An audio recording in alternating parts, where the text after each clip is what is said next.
All right, howdy Twitch, howdy YouTube, how we doing, how we feeling today? Welcome back to the show. Happy Monday. I hope you all had a good weekend. My name is Jimmy Moreland with veteranaudio.com, voice talent, audiobook narrator, and music producer. And today on the stream, we're going to be doing like we always do. We're going to be doing some auditions on the major voiceover casting websites. That's voices.com, voice123.com. And then we'll head over to ACX, take a look and see if there are any audiobook auditions for us that we're interested in. To that note, something cool that we're going to be doing later in the stream is that we're going to be working on an audiobook. And this is going to be a real audiobook that we are being paid to produce. This will be with Podium Audio as the publisher. Podium is the first sort of like this is the biggest publisher that I've had the opportunity to work with. Really, really excited to be working with them on this book. But due to Podium's sort of live streaming policies, I will not be able to do the live stream on YouTube, and there will be no VOD available for that on Twitch. So we'll live stream the narration portion on Twitch, but when it's times to go into that, we will have to say bye-bye YouTube and shut down the stream on YouTube. But YouTubers can still get plenty of good stuff out of this today. And to that end, we're going to go ahead and take a look at what we've got. Our standard view here, we've got Pro Tools on the left. We've got our voiceover casting websites on the right. I do have chat up to where I can chit-chat with everybody. I've got Twitch and YouTube chats both up, so I should be able to catch something in my peripheral. If I don't see it right away, just give me a second. I will catch it eventually, and we can chat. As it says, at least on Twitch, feel free to ask me anything about gear, about software, about the biz. I will answer to the best of my ability. I am by no means, the most seasoned pro in the world, but I've been stumbling my way through this thing and having a couple of successes here and there. So let's do some more stumbling together, and let's take a look at some of these jobs. We're over on voices.com first. Looks like lots of people have gotten to these jobs way earlier. This may be a short voiceover segment of the live stream today. We might do some of these even though we're kind of late to the game. Mondays are kind of weird like that. Sometimes just depending on, who's up and busy during what time zone, sometimes Mondays can be a little strange. Okay. Okay. Retrieval Augmented Generation, or RAG. Surely you're not saying RAG.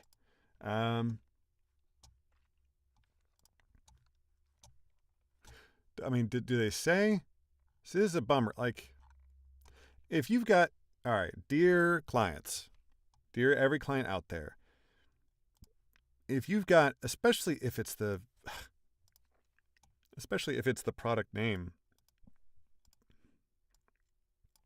if it is an acronym, let us know. Let the talent know if that acronym needs to be spelled out or if it needs to be said.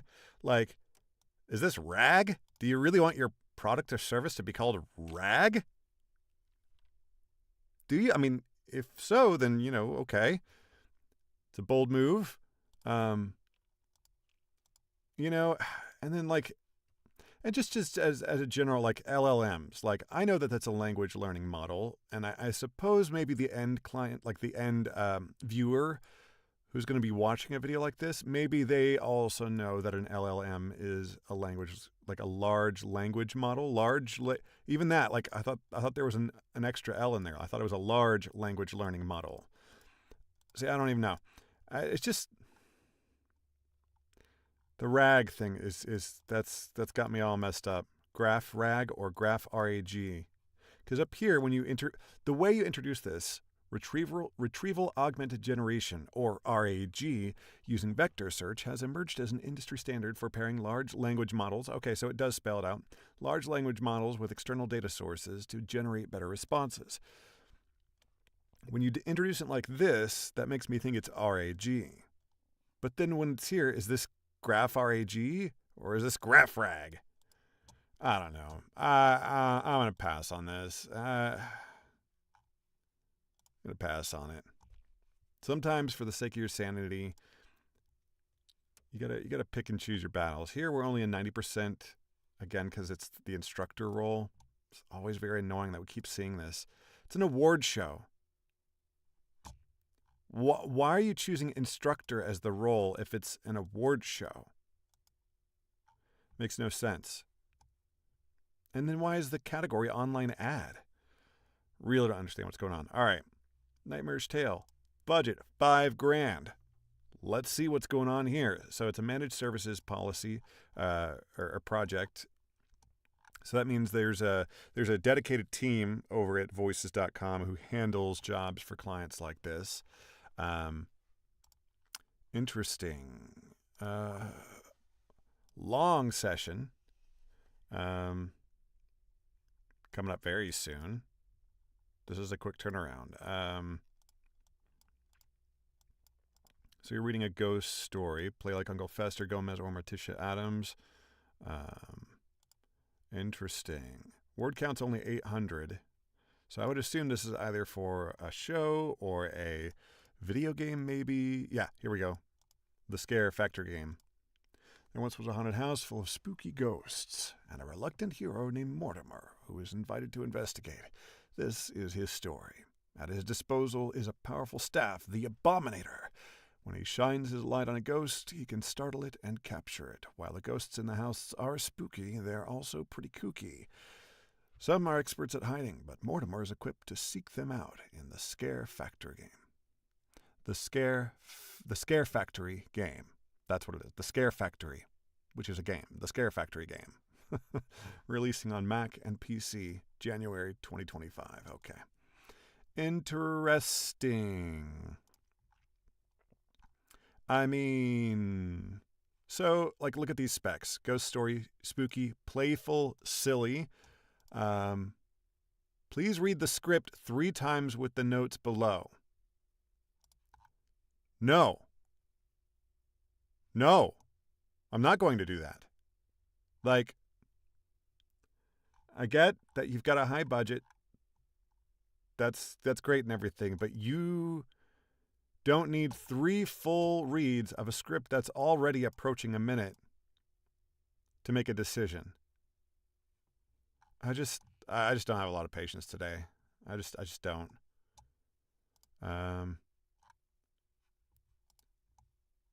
I think the voice style should be friendly and confident, yet enthusiastic about the product. Okay, sure. This is all standard stuff. Real person, believable, conversational. By far the most common 3 tags that you'll see. Stuck with outdated security? Our business needs a... What? Is this supposed to be your?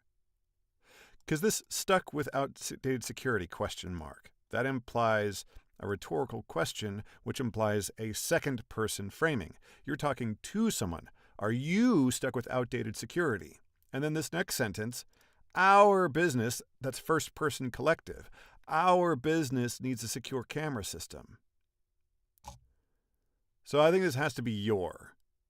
Your business needs introducing Avigilon. I would assume like vigil is the sort of like the key, like fun root of the word. Avigilon Alta from Setar. See, and they've given us no indication on how to pronounce the name of the freaking product or company. And so we're going to have to do all of our own research, looking up, see if we can find, what's a .aw domain? Is that Amazon Web Services, maybe? .aw domain. Aruba. Okay. I had a strong sense that maybe that there was some translation stuff going on, and that clearly seems to be the case here. Oh, and it says right there, Aruba. Duh. Yeah, no, I have no appetite for poorly translated scripts today either. Like I'm just not in the mood. Cinematic Western script, all right. Opener for rodeos. Deep tone, smoky voices.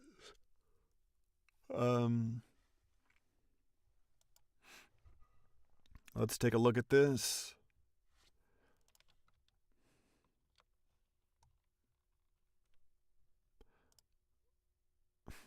A word or so familiar. Oh, a word or so. Oh, a word so familiar some may overlook its true meaning. Is home simply a physical structure?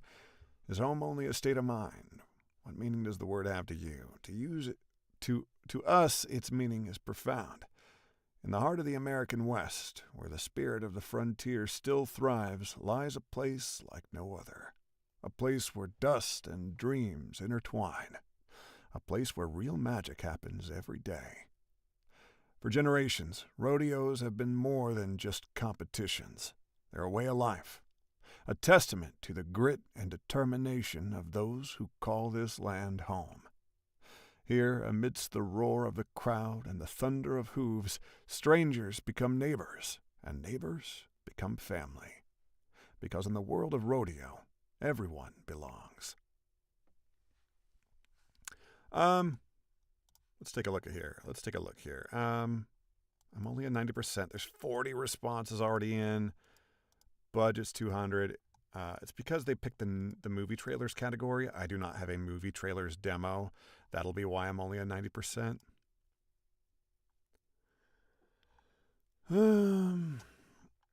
Maybe we do it. Just to get a little bit warmed up. All right. Oh, excuse me. All right.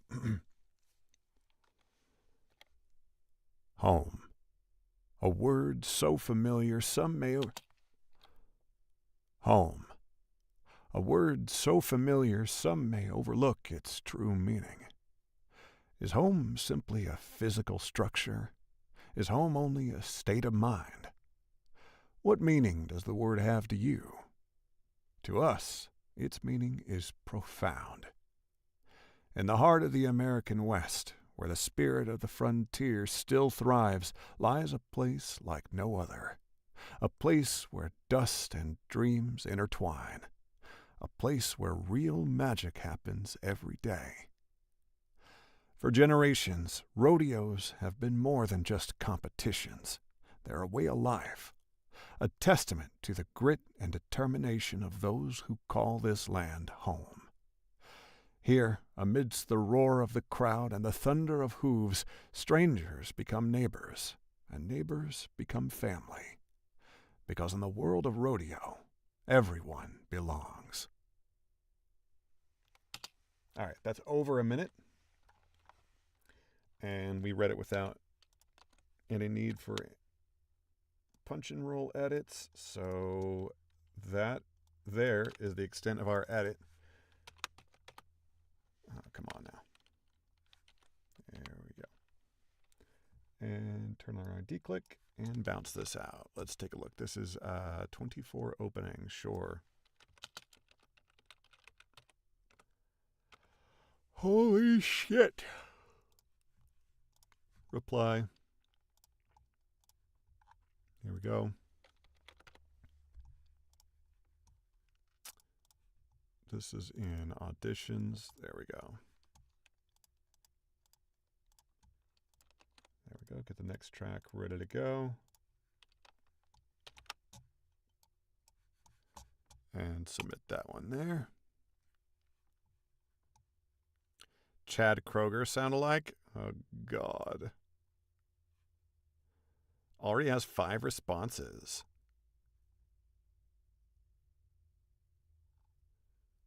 Oh, God. Yeah, that's not me. I do sing, and we've submitted some singing auditions on this very live stream, but not interested in doing that. Let's see here. 95 responses. My God, look at this. All right, let's see here. Canadian businesses need a bank that's quick to act, easy to trust. Okay. 95 people in line in front of us. Ain't no way we're even going to get listened to.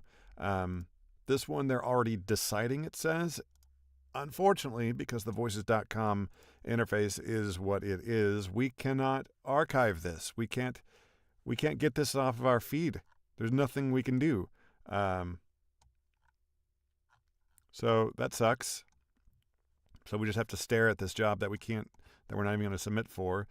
This right here, we're not going to submit for either because there are 129 responses in line ahead of us. So we're going to archive that. So, cool. Only one job submitted for voices today. So that's how it goes sometimes. Let's take a look at Voice123. We've got a whole 23 castings available for us. Now we got to do real quick. It's going to take a minute here, but I have to go through one by one on these, and I have to make sure that none of these clients are using their full first and last name in the client information section. So this will go a little bit faster because it looks like 10 or so of these jobs are posted by the same client. So let's keep checking.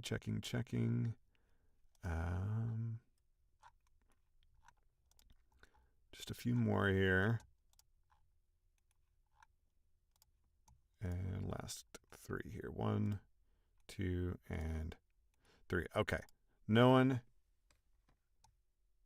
is at risk of doxing themselves, with our help anyway. Let's take a look here. Okay.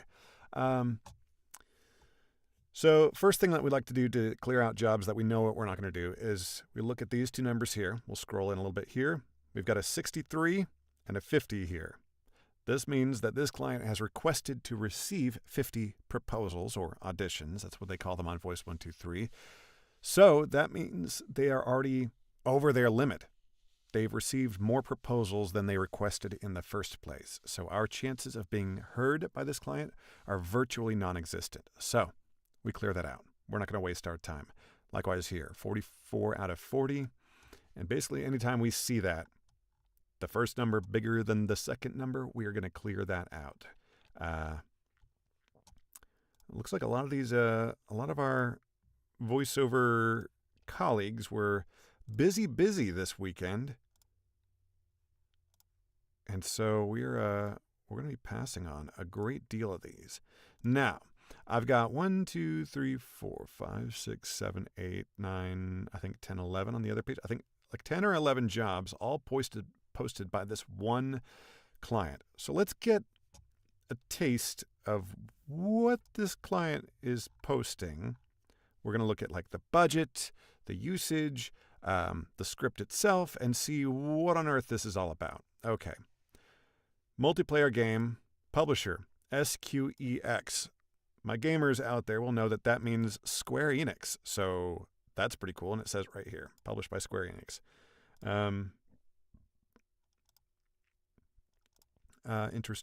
Interesting. So I'm quite interested in this, not just because they've got pretty solid budgets and it would be an amazing client to have on the portfolio, but now we got to start narrowing it down to the specific jobs that might be right for us. So Jean-Paul with a French accent, genuine accents preferred. That's not us. I can do the Monty Python French accent all day, but they have specifically requested genuine accents, and so we are going to honor that and pass on that one. In fact, since every single remaining job is that, let's look at this one first. Sports commercial. Budget, $100, pretty low, but, it's a sports commercial. So, proud sponsor of U.S. soccer. Is that all they want? Just that one line? Proud sponsor of U.S. soccer. Let's, and it says right here, please get as close to our reference here. This will give us everything we need to know.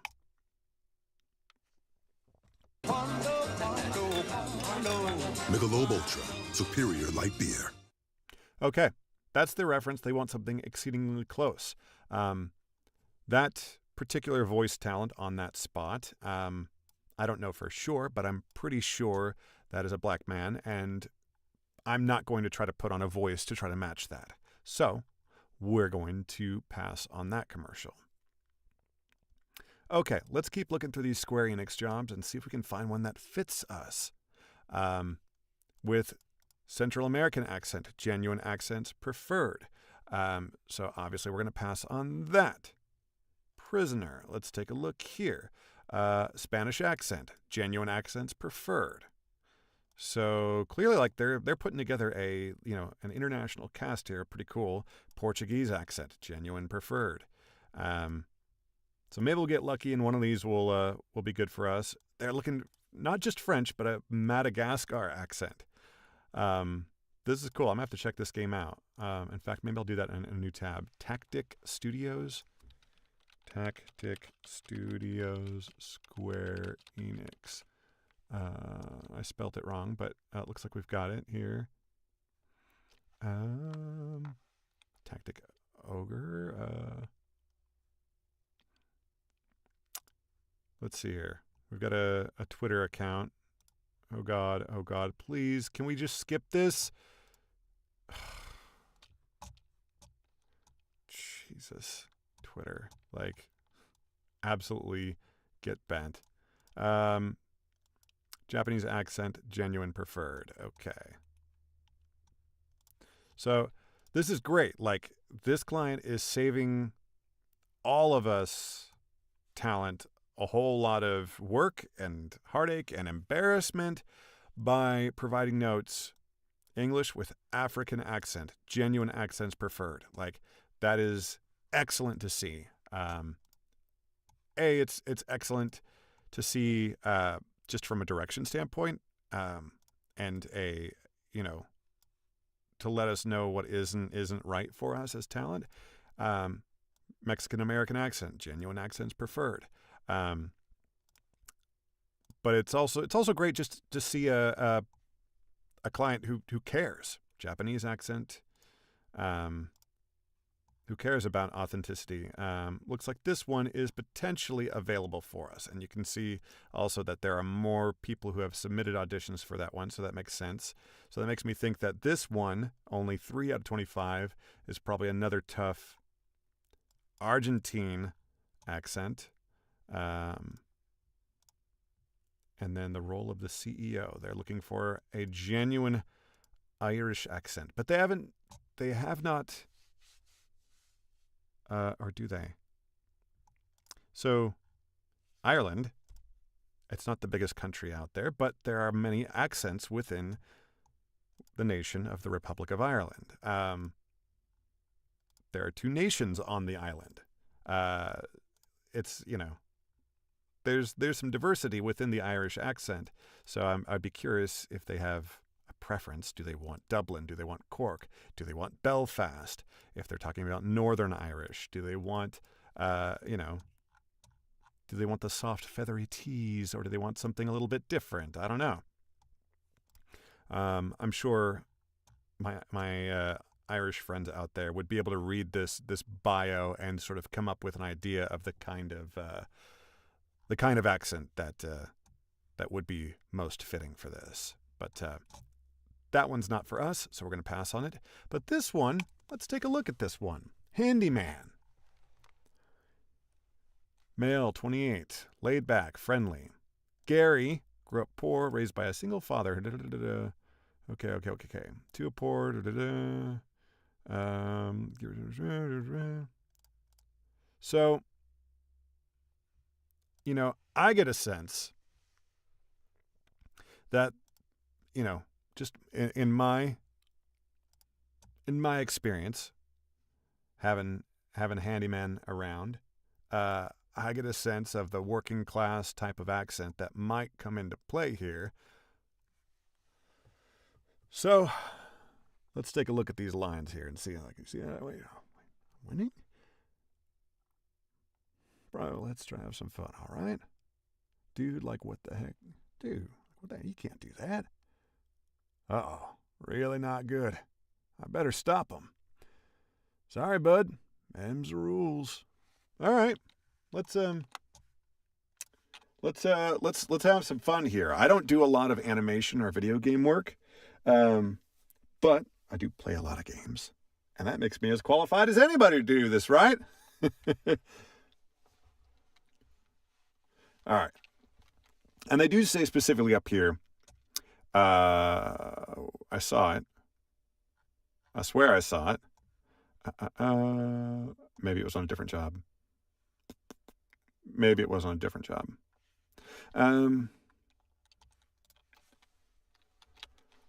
Woo! Let's see if I can do a woo right now. I might not be warmed up enough to even give us a good woo. I used to be a woo boy for sure. My lady used to give me shit about that. But now I can't even woo.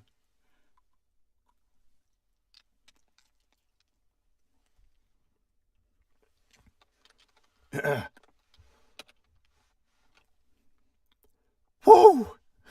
Yeah, we're going to come back to this off stream. I don't have the woo in me right now. That's a real bummer.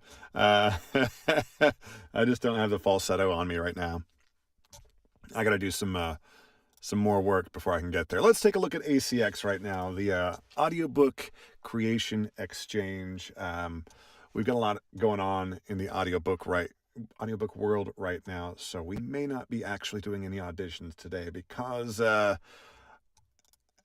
it would have to be something really special for me to seriously consider it. So let's take a look here. I've seen everything from this title down, so we're only looking at these top 2 titles.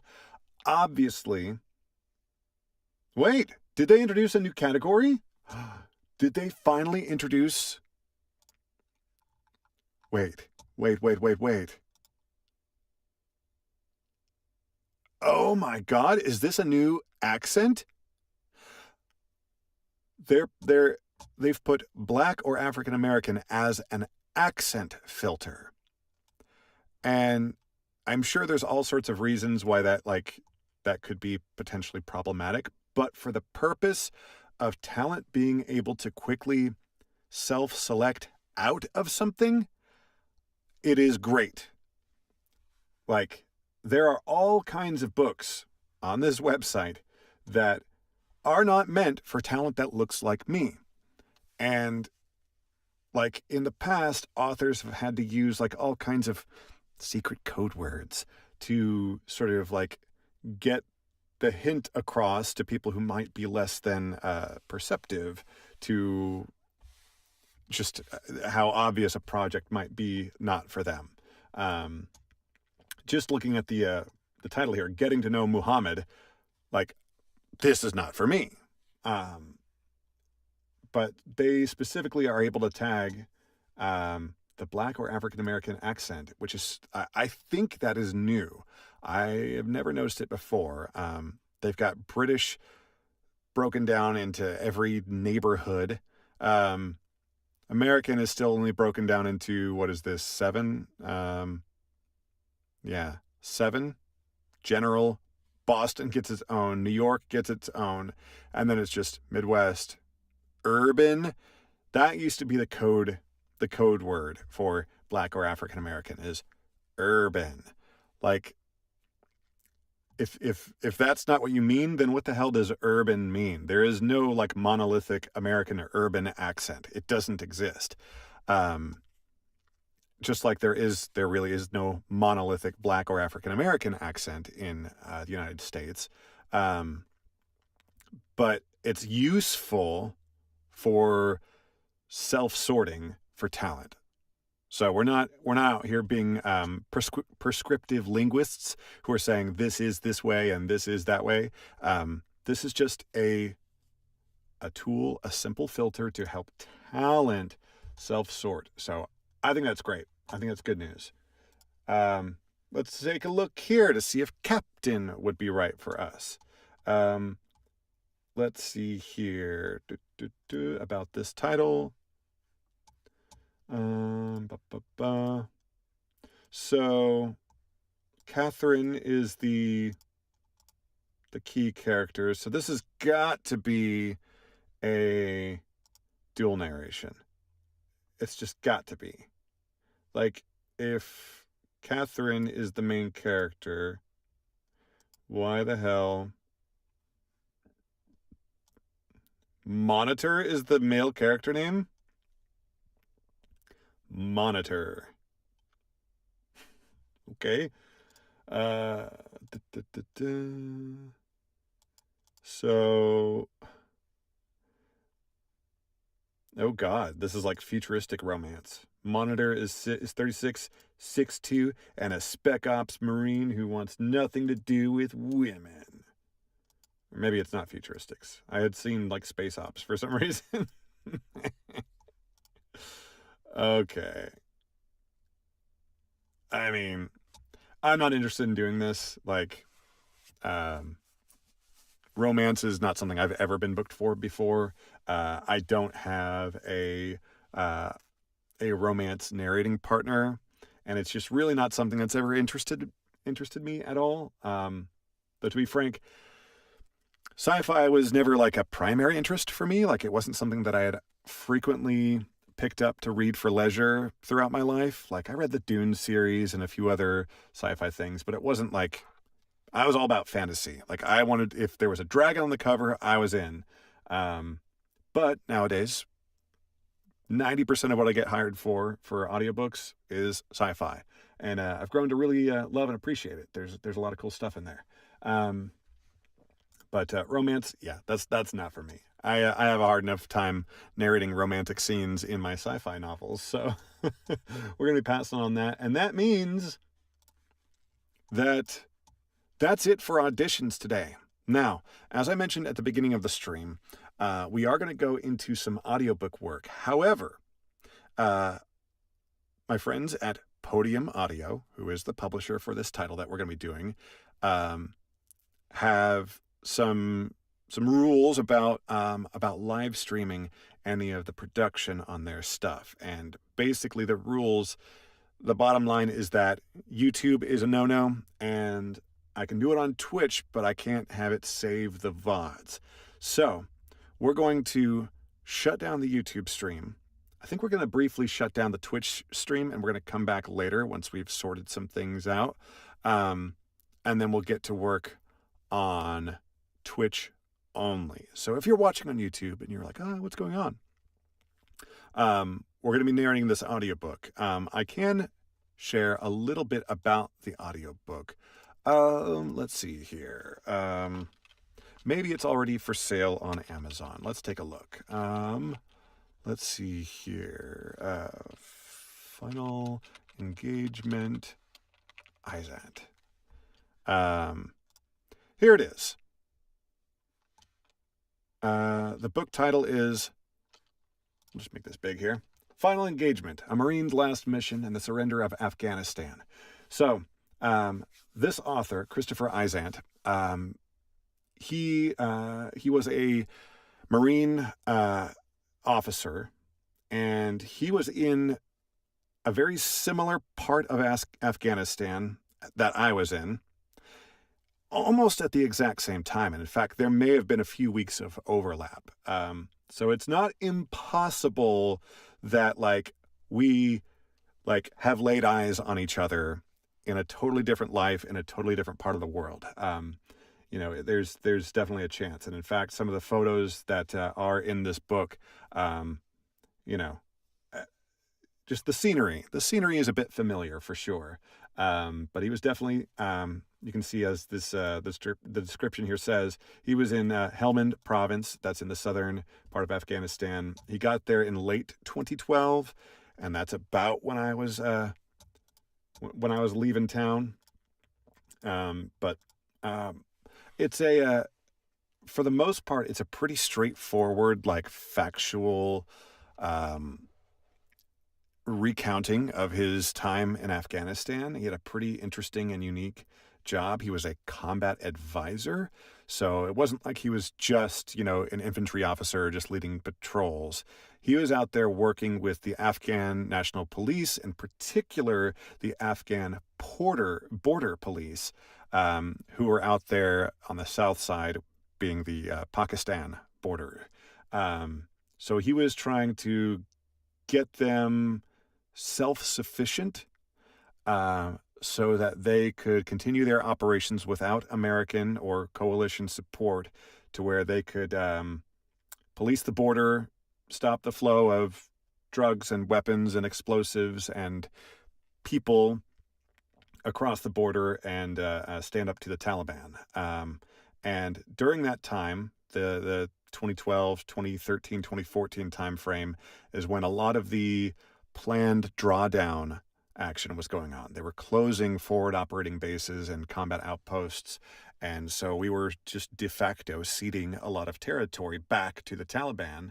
And Christopher is very frank about his frustrations and his lamentations with those kinds of decisions, and about who was misleading whom in the political and military leadership. And it all comes out to be a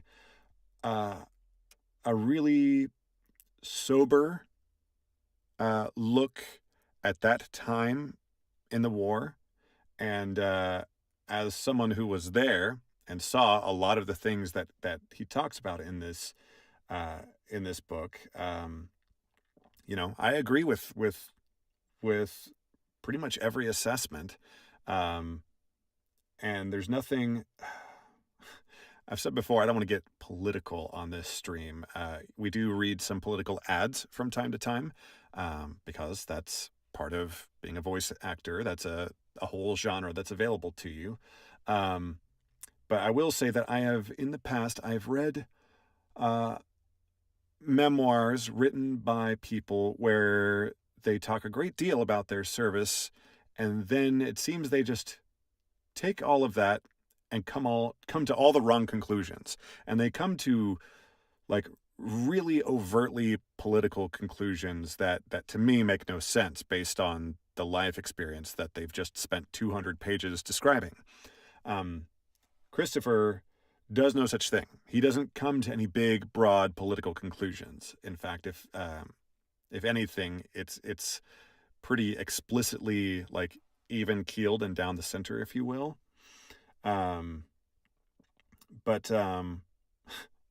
Yeah, I've been annoyed in the past by some of these types of memoirs where they come out of it just with just really perplexing and puzzling takeaways. But that's not the case here.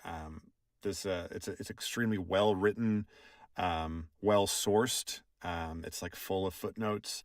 So it's all good stuff, and everything aligns with my experience, having been there firsthand. So if you want something, whether you are a veteran or are not, there's definitely a slice of life that you will be familiar with if you were there, and will perhaps be fascinated by if you were not there. But I read it in one day, and I'm looking forward to getting down to recording it. But we're not going to record it on the stream because Podium Audio has requested that we not. But I'm excited. This is going to be great to read. There's a lot of Pashto words and a lot of proper nouns in southern Afghanistan that I'm going to have to brush up on my pronunciations on. But it's going to be exciting. Really, really happy to be doing this. I do like doing military memoirs in general, and this is a very good one. And obviously, working for Podium Audio is that's been a career goal basically since the first days that I got into this. So it's been several years in the making, and it's happening. And you can laugh at my cart, which is right here on the stream. Guitar picks and some kind of crafty thing for my lady. For those wondering out there, I use the Fender Extra Heavies. If you're wanting to send me something, you can send me some Fender Extra Heavies. All right, so that's the book that we're going to be working on later today. Again, if you are interested in hearing the live streaming of this narration, head over to Twitch. I will not be able to live stream any of this narration on YouTube per Podium's policies. Professionally, more P words. But yeah, it's going to be fun. Excited to get to work on it. But we are going to shut the stream down extra early so that we can do some prep work and make sure that we're ready to go for the narration live stream. So I want to say thank you for everybody swinging by, saying hello. I hope that your auditions are going well. Let me know how they're going. Did you have a strange Monday like I felt like I did? Things can feel a little bit weird, and Monday's a little bit weird. Tuesdays, though, I have found are the big day for voiceover auditions that are like really coming in at the right time and just feeling like they're really worthwhile. So let me know how your Monday is going, and I hope things are going well. I am Jimmy Moreland. Head over to veteranaudio.com if you'd like to find some contact information and perhaps pay me to talk for you. In the meantime, have a good day. We'll see you tomorrow, same time, 1 to 3 p.m. or thereabouts, maybe even earlier.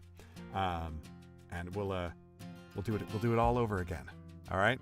Cheers.